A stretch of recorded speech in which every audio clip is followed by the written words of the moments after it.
I think about the armies of friends and or girls that end up at my house because people invited them over without telling me.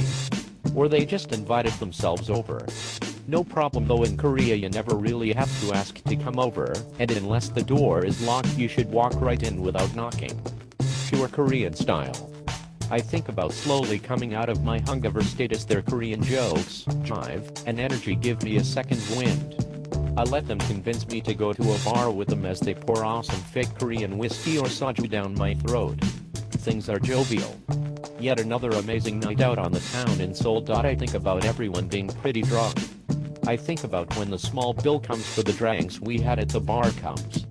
I think about mostly everyone sitting there scared shitless of that little bill, but too scared to speak up and say they don't have money. I watch as they all scatter to the bathroom to avoid pain. I and a few others that remain laugh it up and split up the bill. We let all the flackers come back and start deciding what to do.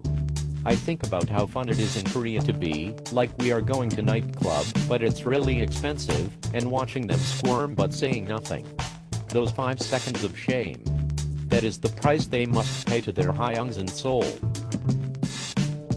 I think about the nightclubs.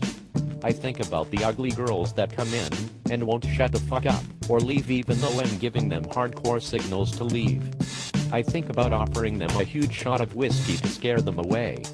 I think about how they end up taking that shot of whiskey, foiling my plan completely, and having to go down that dirty path with a straight up alright time for you to leave by. I watch as they slowly slither out of the seat next to me. I feel bad, because they know it's because they are ugly, but they had hoped the moment I was stupid enough to offer them a drink. I think about those lessons learned. I think about the next hot bitch that comes in the room. I offer her a drink, and she replies, "What, are you just going to try and get me drunk?" To which I reply, "Yes." She then replies, "Loser," and gets up and leaves. I think about how in America, that might be a huge bummer, but in Korea it's standard. Next hot girl enters, and after a little small talk I offer her a drink. She then replies, "What, are you just going to try and get me drunk?"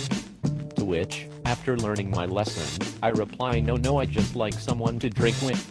To which she replies, "Wrong answer, you should be more straightforward. Of course all guys want to get us girls drunk to make it easier."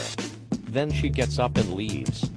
God damn it, why couldn't they have come in the opposite order? I think about those glory days when I first started going out. How clubbing like that with girls, sometimes staying then leaving, sometimes insta leaving, sometimes leaving then coming back, sometimes staying the whole time. It's a real emotional roller coaster. I think about how after many years it's no longer a roller coaster, but merely a straight line of nothingness. My tolerance has gone up tremendously, and even though I barely feel anything from the experience, when you're in Korea you just cannot resist the temptation of that booking club.